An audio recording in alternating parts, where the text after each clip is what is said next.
Hi friends. காலைல ஏன்டா விடியுது, இருட்டாகவே இருக்கலாம், நைட்டாகவே இருக்கலாமான்னு தோணுது. இங்கே பாருங்கள், காலையிலையும் பாத்திரம் பூரா விளக்கணும்.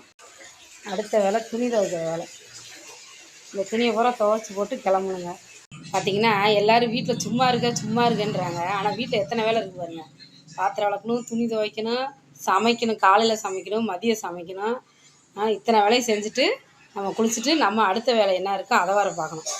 அடுத்த வேலை என்ன, கடைக்கு போகணும். கடையில் வர கஸ்டமர்கிட்டலாம் பேசணும்.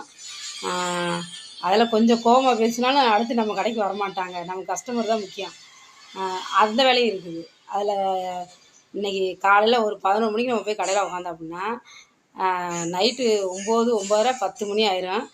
அது வரைக்கும் வர்றவங்கள்ட்ட பேசிக்கிட்டு நம்ம வேலையும் பார்க்கணும். நம்ம வேலை என்ன, தைக்கிற வேலை. இந்த வேலையை மெயினாக பார்த்துக்கிட்டே இருக்கணும்.